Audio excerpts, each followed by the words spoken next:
SNBCBS National Center for Basic Sciences at Kolkata. And I think most important to his introduction is Debasish is a former student of ISAR Kolkata, so this is really a homecoming for him to give a talk. He did his PhD at the National Quantum Information Center in Gdansk in Poland, followed by a postdoctoral fellowship at the Center of Theoretical Physics at Warsaw.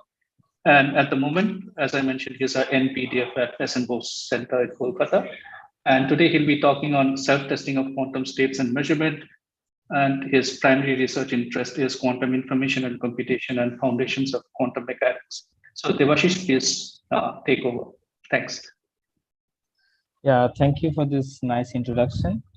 And thank you for organizing such a nice summer school and for inviting me to share something.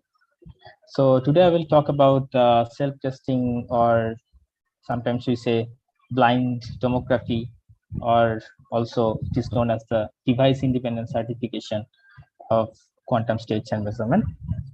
So since it's a summer school, so I will try to cover all the details, and this should be an introductory talk to this topic. Okay, so let us start with the basic postulates of quantum theory. So any preparation procedures that we can make should be described by a unit vector belongs to some Hilbert space. So this Hilbert space is associated with that physical system, and let's consider it is a pure state in the ideal case.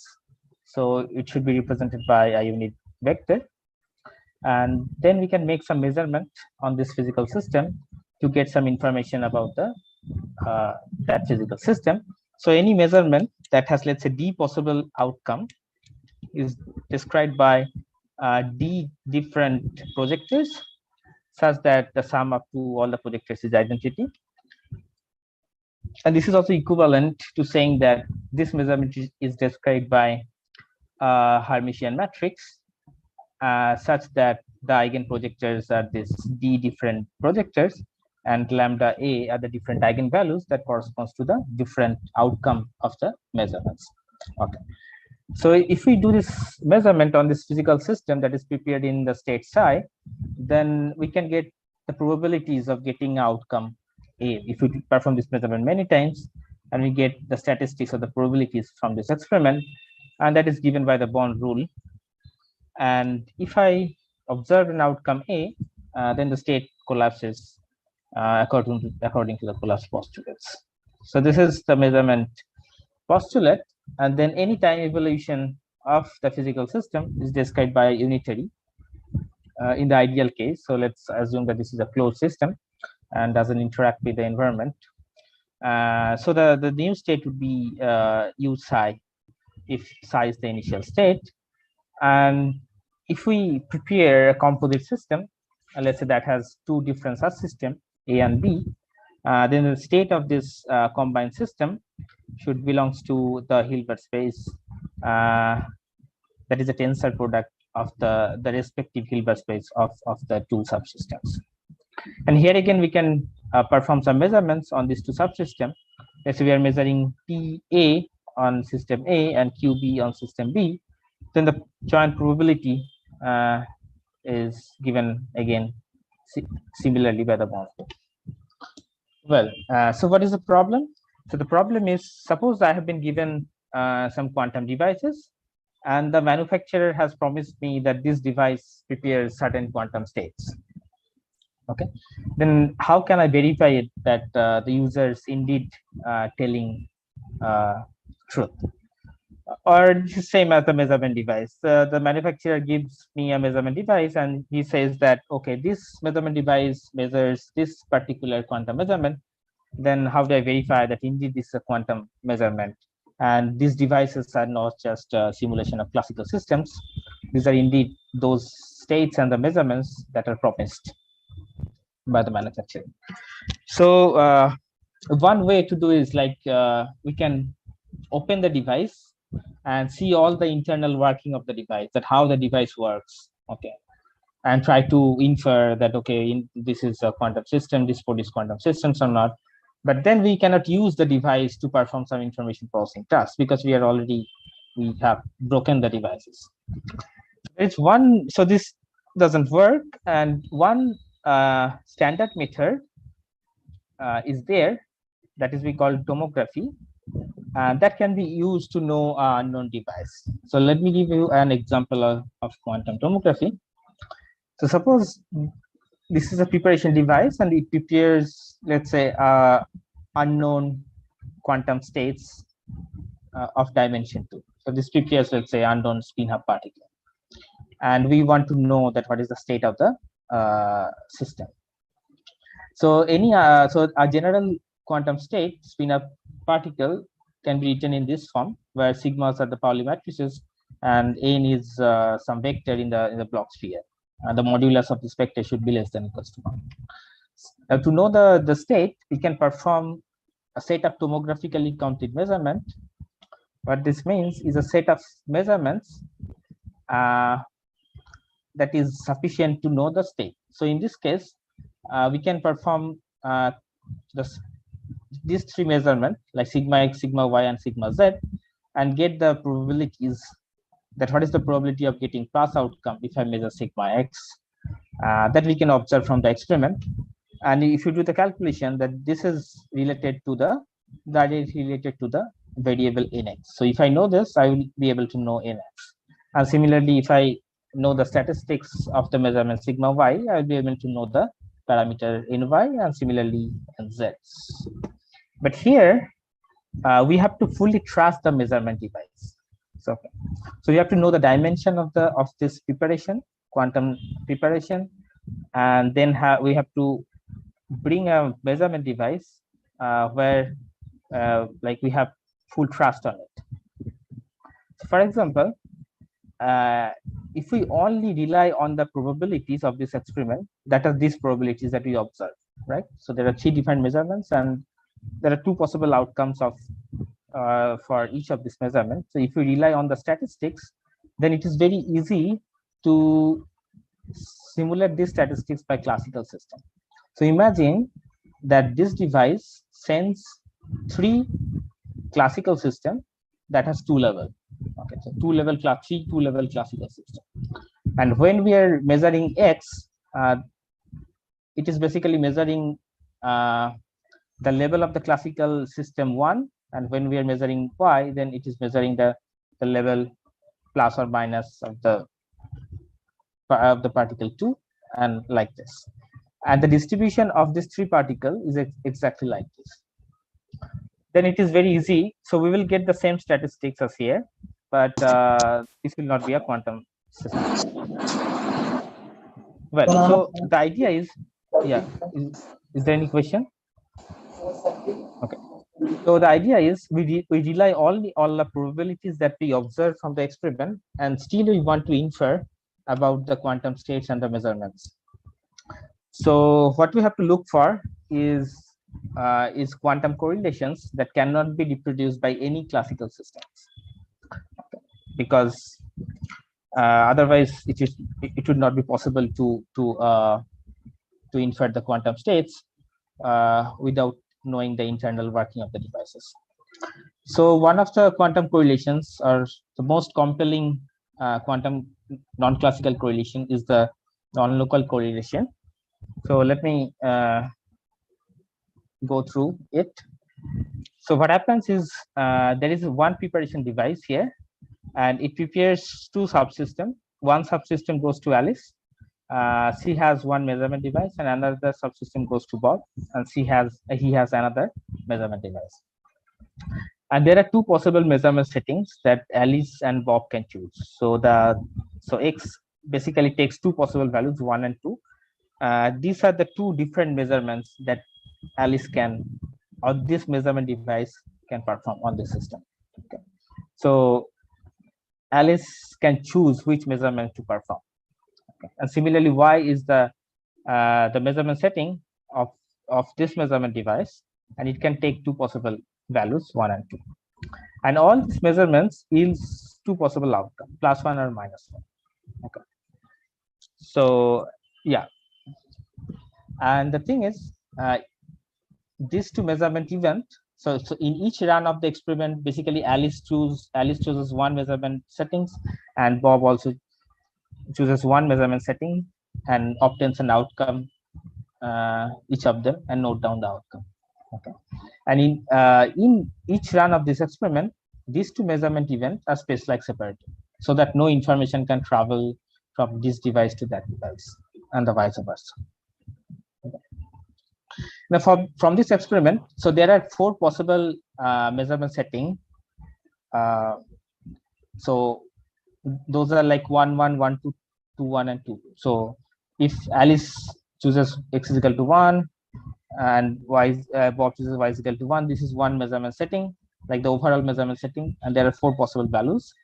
And for each of the measurement setting, there are 4 possible outcomes. Like Alice can obtain +1, Bob can obtain +1, it could be +1, -1, -1, +1, and -1, -1. So there are 16 probabilities that they observe after performing this experiment. Now, what Bell did, Bell actually assumed that the theory that provides the probabilities that Alice and Bob observes are in a certain form. So he calls those theories local realistic theories. So classical theory is one of those theories. So what we are saying here should be valid in classical theory. And this also holds for a general class of theory that calls local realist theory. So what happens, what he assumes is, so lambda is the state of the system, and so the measurement on Alice's side depends on the measurement setting and the state of the system lambda, and on the Bob side it depends on the state and the measurement setting y. Okay, and this lambda in different runs could be different. So there is the most general form of a distribution of lambda. So this is so if I want to know the joint probability given the state lambda, this should be factorized. So this can be think as, so there is no direct cause from here to here. So the outcome B should not depend on X and the outcome A. Okay, and vice versa, outcome A should not depend on Y and P, and lambda is the common cause of these two outcomes. Right? So so this is an assumption about the theory, that theory the probabilities of this theory should be like this. But lambda could be anything, and this probability distribution could be anything, and these values, these probabilities could be anything. So the observed probability should be something like this. Okay. And in quantum theory, what happens is, as I said before, the system that is prepared should be described by some state psi, and the measurement here should be described by a set of projectors. So for each x, so there are 2 possible outcomes. So for each x, I have 2 possible projectors that corresponds to the outcome +1 and -1, and that will denote by this. So this is the projector for plus outcome given the measurement setting is x, and this is the projector for minus outcome given the setting is x. Okay, and this is the Hermitian matrix that we call the observables, and that is defined by the combination with their eigenvalues multiplied with them. So there are 2 possible observables for 2 different x, and similarly we have 2 possible observables for 2 different y's. And the joint probability according to the quantum theory should be found by this bond rule. So the probability of getting A and B given the setting x and y should be the inner product of this projectors. There's a tensor product of A given x and B given y, and the inner product should be taken with the state psi. And this is the joint probability that should be observed from any local theories. And what Bell showed is that the set of probabilities that we observe from any local theory is a subset, the strict subset of the set of probabilities that we can observe from quantum theory. So in particular, if we consider this expression. So A1, B1 is basically the correlation between the measurement outcome when Alice and Bob have chosen the settings to be 1 and 1. So this is defined as this. Okay, like this is the linear combination of the probabilities, and similarly the other 4 terms. So if you consider this quantity, then for any local theory, this quantity should be less than equals to 2. The maximum value should be 2, and there exist quantum states and measurements which can give the value of 2 root 2 of this expression. So this is famously known as Bell's HSH inequality. And so basically, if we observe a violation of this inequality, if you observe any value that is greater than 2, that we are sure that there must be some quantum system, because such correlations cannot be reproduced by any classical system. Okay.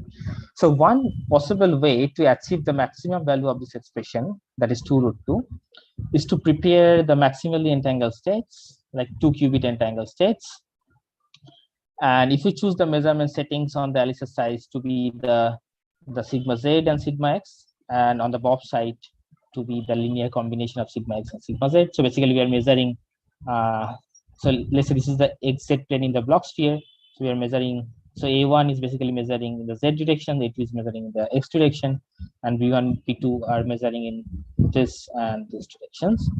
Then if you calculate the joint probability from this particular state and measurement, and then if you calculate the expression, you can be able to calculate the value of this expression, then you will find that it will be 2 root. Well, now if we see a violation of this inequality, then we are sure that there must be some quantum system, but we want to know more than that. We want to know the exact quantum state and the exact quantum measurement that are performed by these devices only from these probabilities.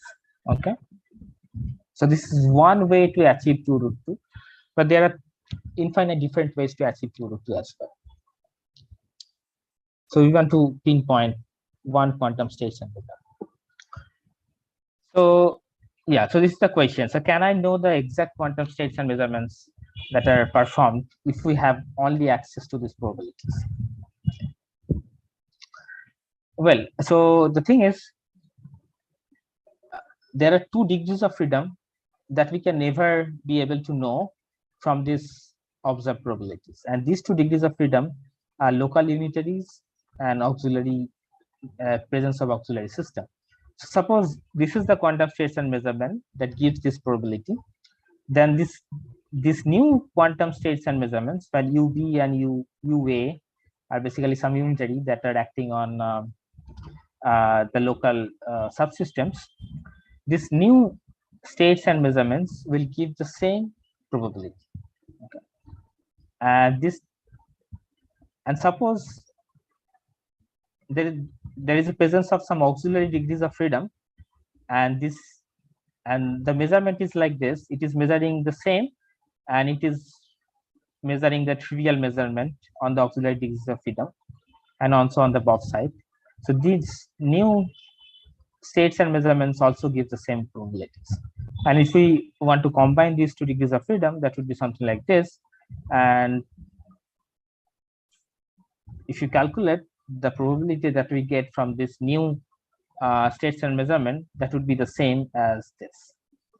So from the probabilities, we cannot distinguish these 2 degrees of freedom for sure.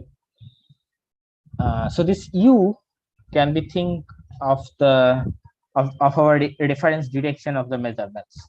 So different observers may have chosen the reference directions to be different. Okay.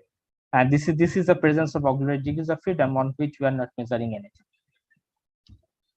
Well, now the question is, can we infer a unique state and a unique set of measurement up to these 2 degrees of freedom? Okay, and the answer is yes.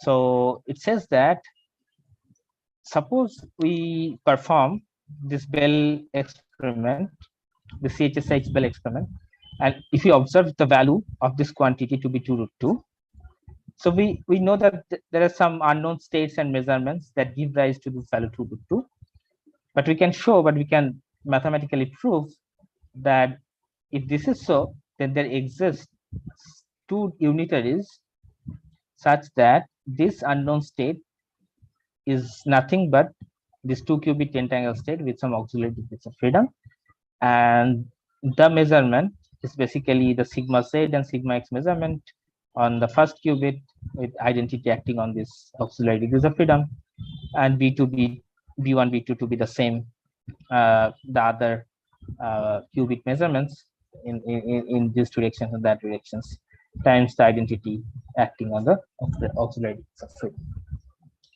So it's infers a unique states and measurement. So it is like a blind tomography. So in the beginning, we don't need to assume anything about the devices.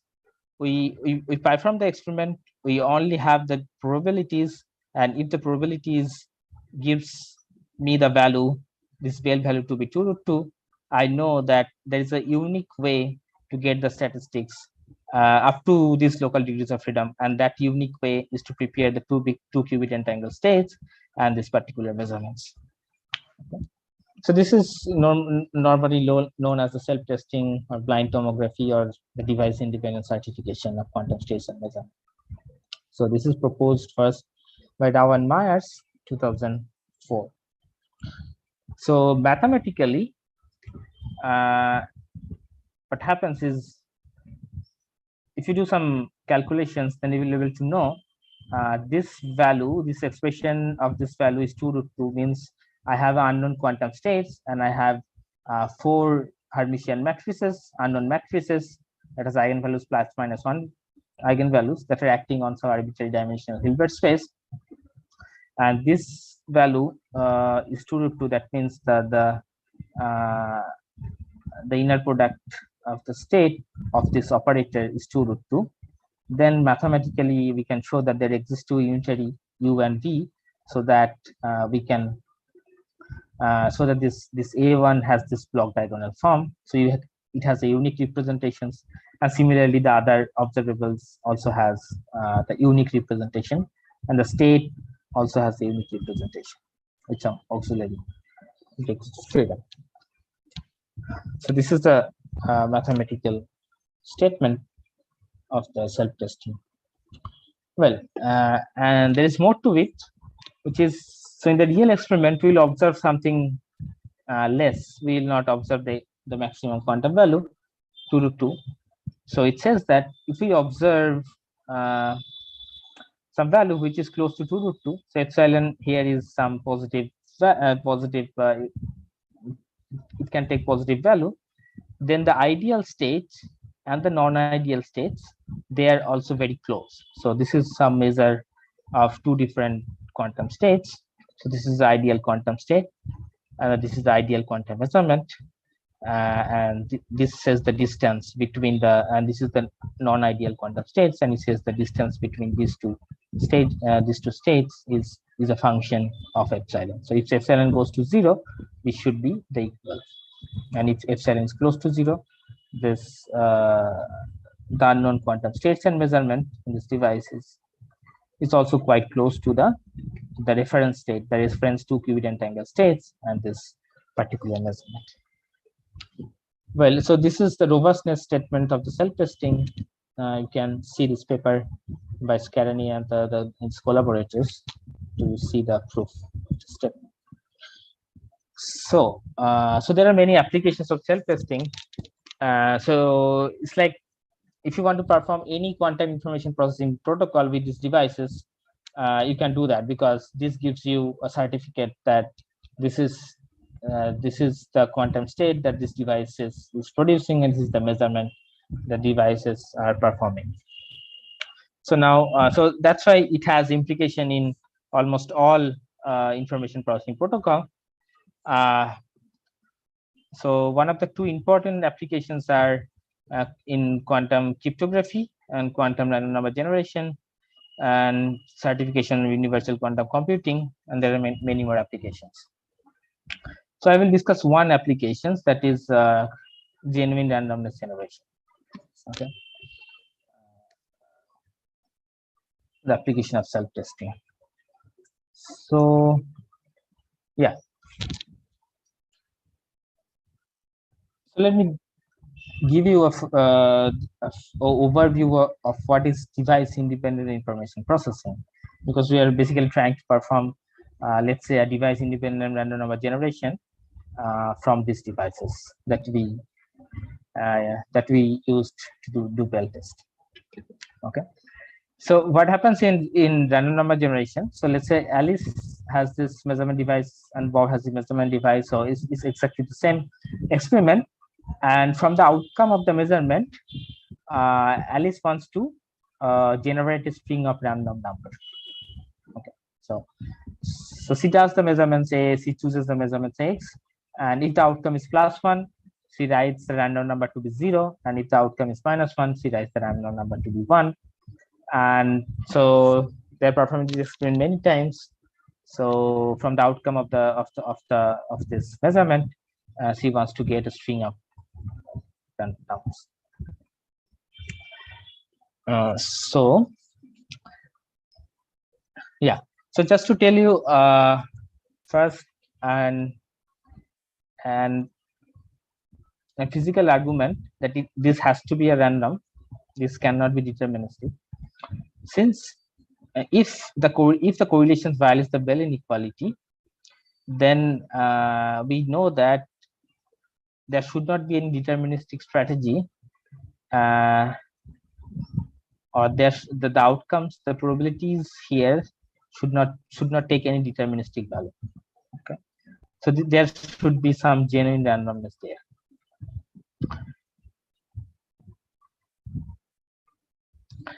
But to prove a device independent randomness certification, or to prove that this is a complete secure random number, we have to do some more calculation. So what is device independent test or device independent information processing? So the idea is as follows. So I think you should think from two perspectives. So one is the perspective of manufacturer, another is the perspective of user. So the manufacturer of these devices prepares the devices with certain quantum states and measurements. So he prepares, let's say this prepares quantum states of row AB, and this devices performs the measurements AX and BY. Okay, and gives these devices to the users. Now the users perform some test on these devices, but he or she doesn't trust anything about the internal working of the device. So the user doesn't know anything about the internal working of the devices. Is it a quantum system or classical system, whatever, it could be anything. He doesn't know anything.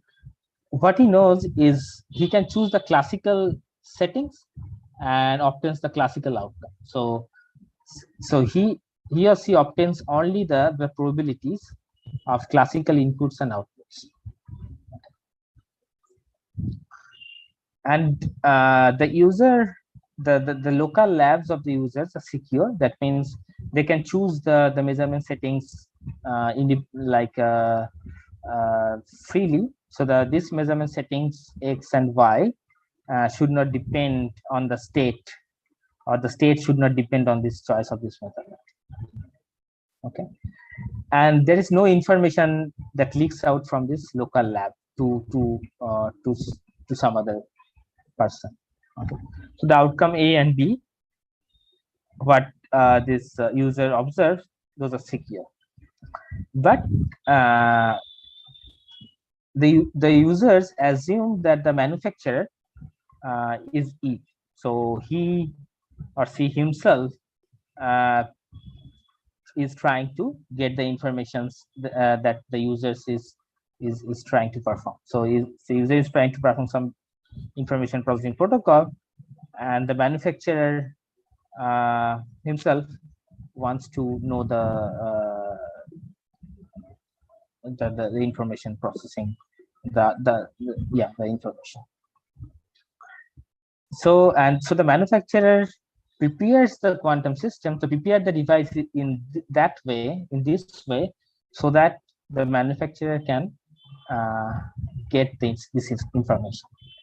And any classical communication that that the user do is completely unsecure, and the manufacturer or Eve has complete knowledge about that classical information. So this is the most let's say distrustful scenario that you can imagine for a user. So he doesn't even trust the manufacturer. So in such a scenario, it is not possible to do any secure information processing with classical system, but with quantum system we can do that. So yeah. So now as I said, we want to generate a random string from this outcome A. Okay. So in general, what it can do is it can prepare a quantum system. So in each run of the experiment, one subsystem goes to Alice, another subsystem goes to Bob, and another subsystem goes to Eve. Okay. And Eve has a measurement. So Eve performs a measurement on the system that C gets, and from the outcome of the measurement, C tries to guess the outcome of A. So in general, this state, the state that is shared between Alice and Bob is could be a mixed state, that is row A B, but we can consider so any mixed state can be realized the high dimensional pure state. So we can with the loss of generality we can assume that this state that is shared between Alice, Bob, and Eve is a pure state. So this is the probability of guessing outcome A for Eve. So Eve is measuring this observable that has possible outcomes. So this is the instance where the outcome of the Eve measurement is equals to the outcome of Alice's measurement when Alice chooses the setting 6. Okay, and the best guessing probability of Eve is of the outcome A given the setting A is given by this quantity. Okay, so it is the guessing probability, and we take the supremum over all possible strategies of preparing these quantum states and preparing these measurement devices. So it prepares the best possible, prepares the devices in such a way that it has the best possible observables and it prepares the best possible state so that C can guess the outcome. Okay. But there is a constraint. That constraint is the joint probabilities that Alice and Bob observes, the user observes, should be reproduced by this state. Okay. Because this is the probabilities that is observed by the user. So whatever be the state and the measurements, that has to reproduce the same statistics. So in this case, let's say the Alice and Bob observe the maximum Bell inequality violation. So whatever will be the states and the measurement, if this quantity, the joint probability of Alice and Bob, that is given by this quantity, so we are not measuring anything on the Eve system, this quantity should be such that it should give us the expression of the Bell inequality to be cured. Right. Okay, so now we know from the self-testing statement that if the value of the Bell expression is 2√2, then whatever be the unknown state, there exists some unitary that brings this unknown state to be the 2-qubit maximally entangled state with some auxiliary state, tensor product state. So this state should be separated from any state that is shared with Alice. In the auxiliary degrees of freedom, this could be this could be a general entangled state that is shared between Alice, Bob, and Charlie. Okay, and the measurements, the same unitary brings the measurements to be sigma x and sigma z on the Alice's side. Okay, now, so I can bring this unitary to here, and I can write the state psi ABE is equals to the dagger of this unitary multiplied with this state, like the 2-qubit entangled state and the auxiliary system. And if we do that in this guessing probability, and then if we replace these measurements to be the sigma x and sigma z times identity, this unitary will cancel out, and we will get this expression. Okay, and this expression so is basically factorized like this. So it is like in the auxiliary degrees of freedom, identity measurement are basically performed on the Alice and Bob side, and EA is performed on the Eve, and on the maximally entangled state, it's just the sigma x or sigma z measurement is performed. So if we choose the measurement settings, let's say the x to be 1, then it is sigma z, and so this is basically the projectors corresponds to the plus outcome or the minus outcome for two different values of a, and this value is basically half for the maximally entangled state. Yeah, for this is also half for if x is equals to 2, that means the measurement is sigma x as well. So this value is half, and then we have a sum over a, so this value is 1. Okay, so we can take this half out, and this value is 1. So basically it says that the best guessing probability of Eve is half. So the outcome is, so there are two possible outcomes, so they are fully random with respect to E, if the user observes this value to. So this gives a device independent certification of this random string that is generated from this outcome A. Yeah. Okay.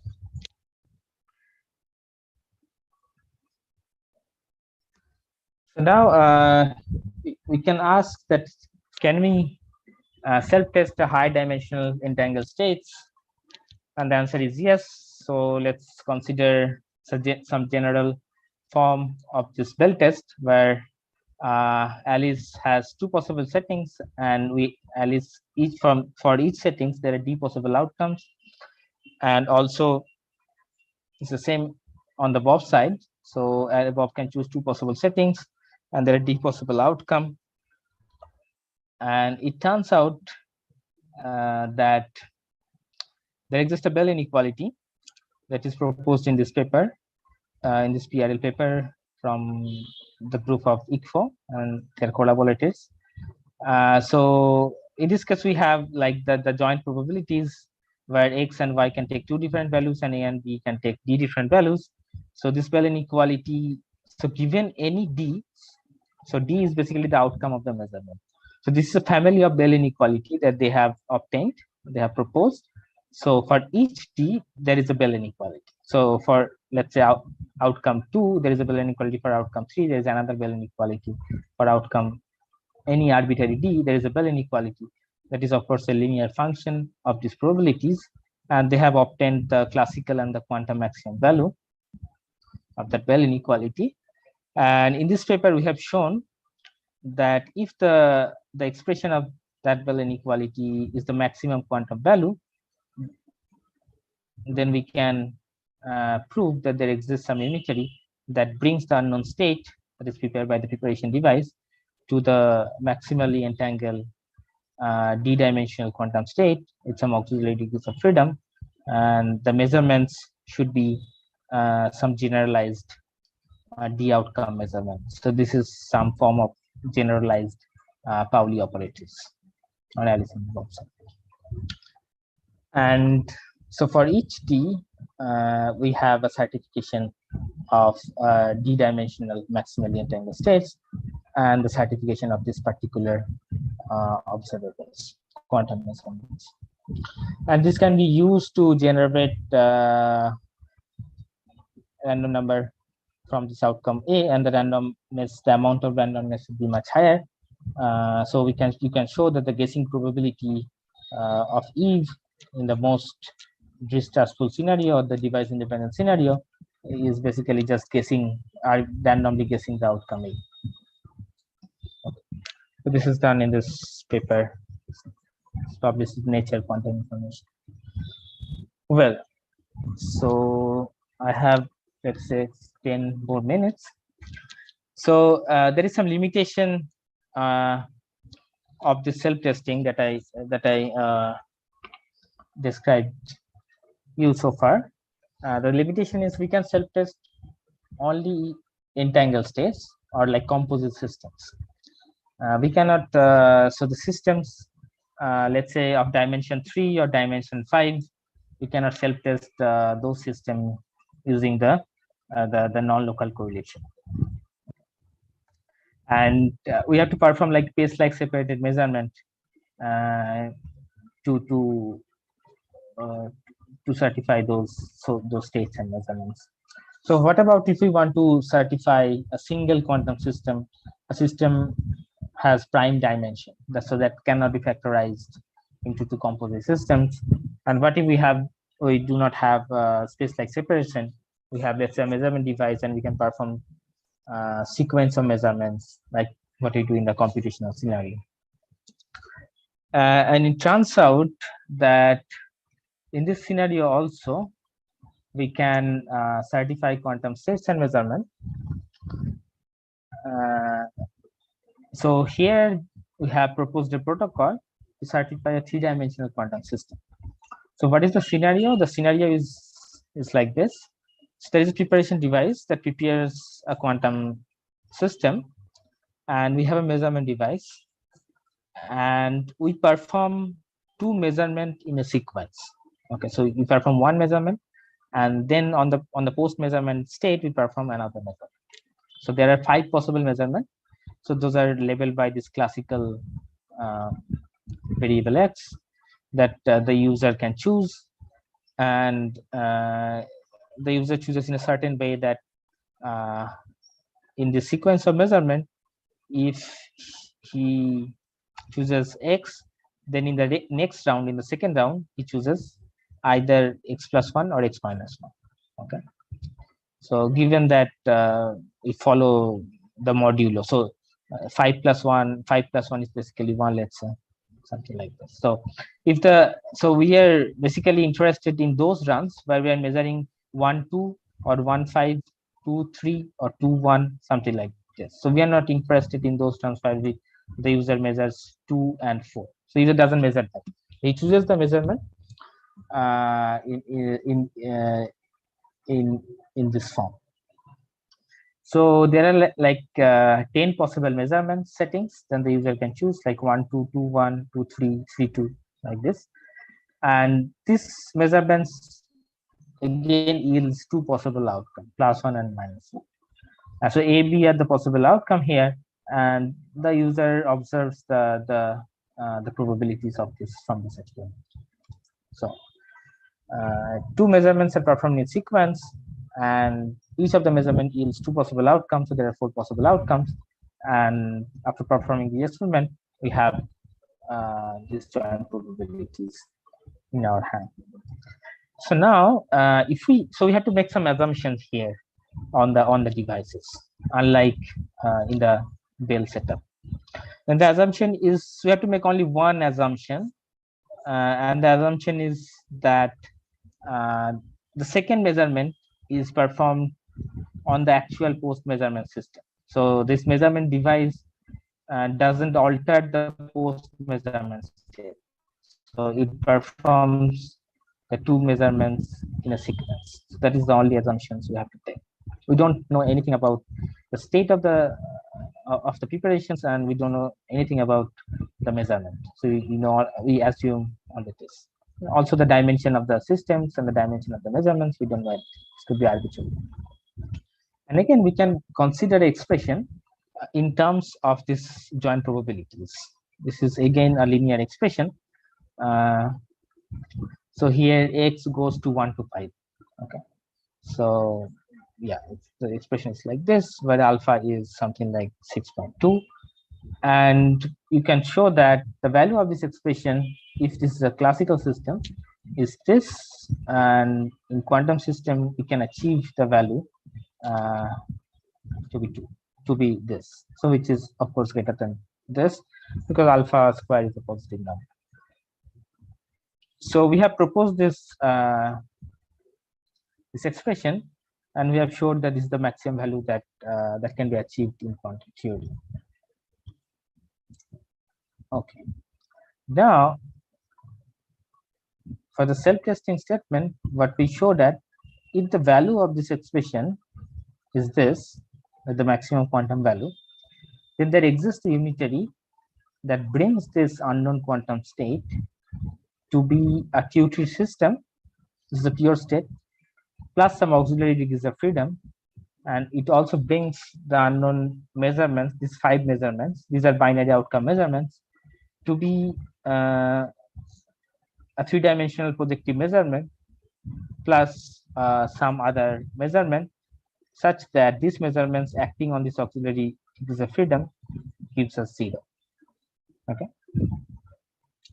So the dimension of state and the dimension of AX, that could be arbitrary, but there exists such unitary. So basically, if we want to know the measurements that are acting non-trivially on the state, then we have to project onto the subspace, and the state is basically a 3-dimensional quantum state. It's 1, 0, 0, and the measurements basically a projective measurements, which is basically performing a projective measurements in to along this vector. So it is asking whether the state is in this projector or identity minus in this projector. This is a 3-dimensional quantum states. So pictorially, these measurements can be described. So these measurements, so these vectors Vx is all real, can be brought down to real vectors.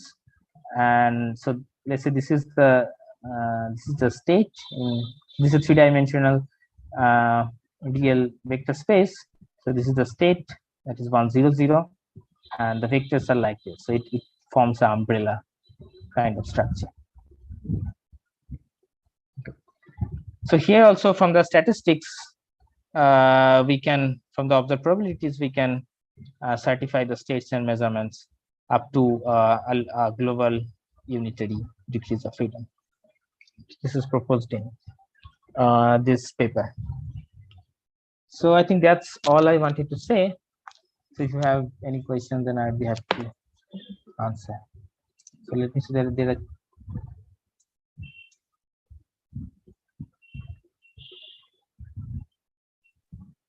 Yeah. Hi, Debasish, are you done or? Yes. Okay, yeah. Thank you so much for the interesting talk. So the floor is now open for questions. If anyone wants, can you just unmute yourself and ask a question?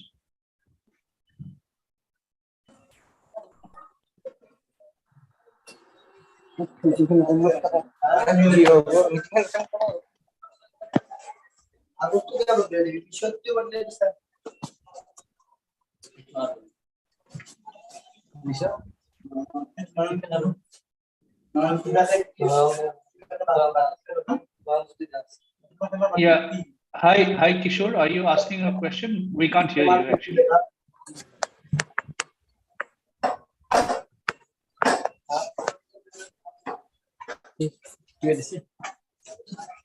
Hello. Hello, Kishore.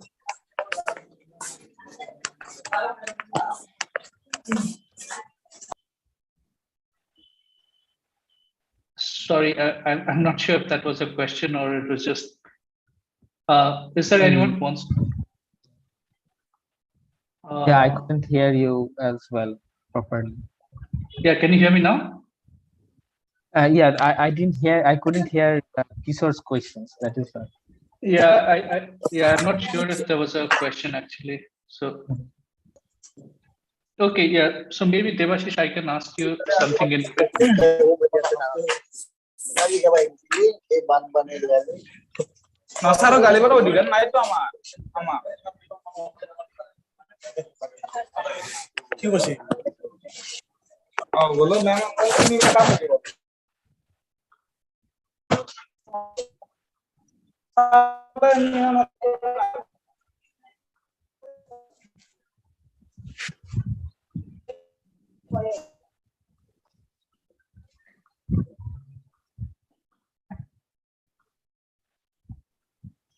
Okay, yeah, yeah, Debashish.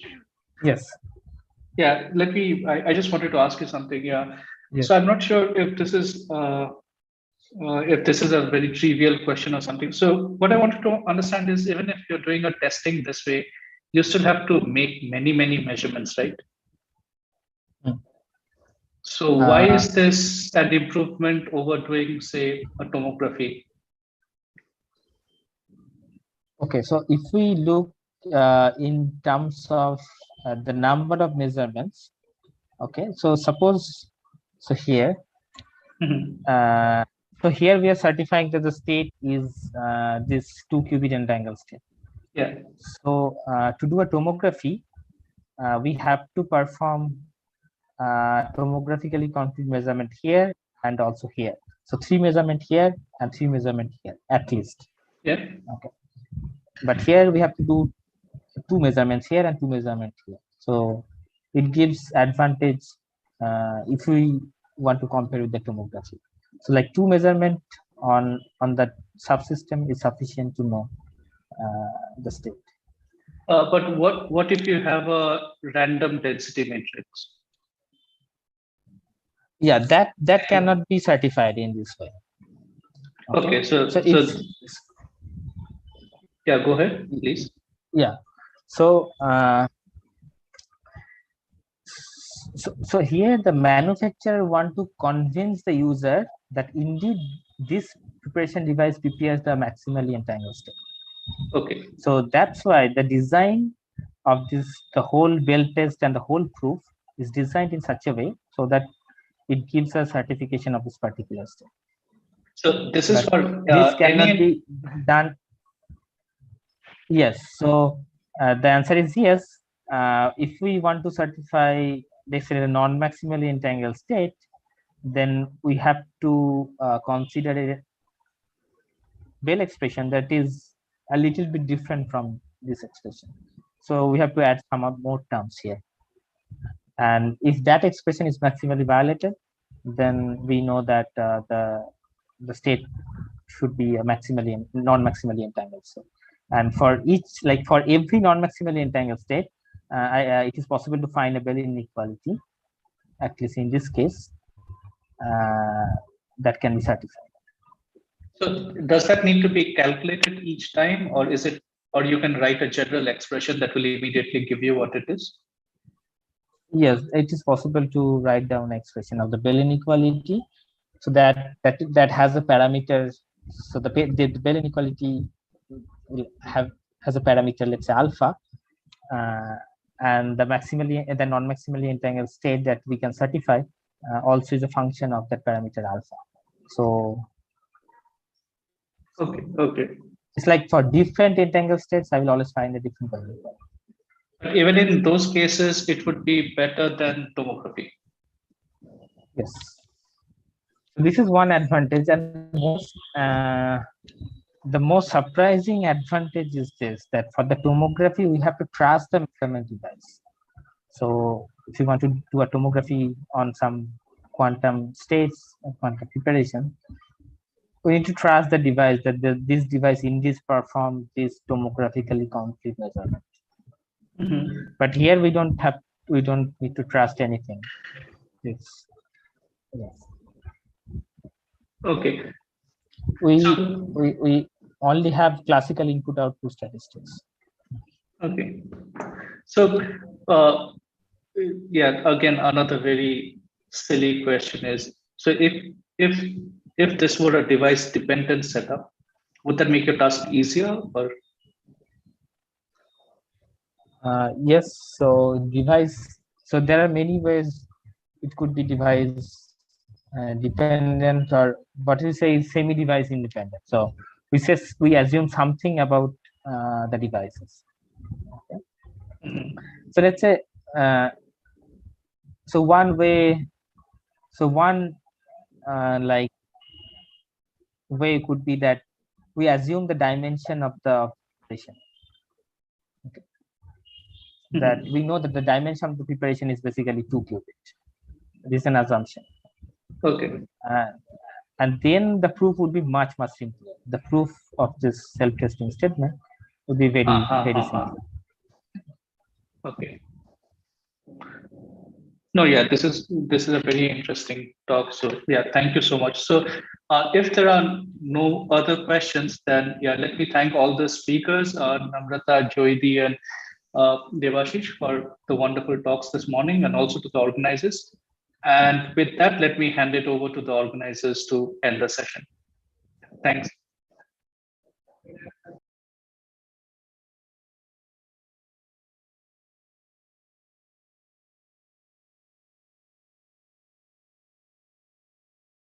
Yeah, is there anyone from QIQT? Like, do you have any announcement for the session?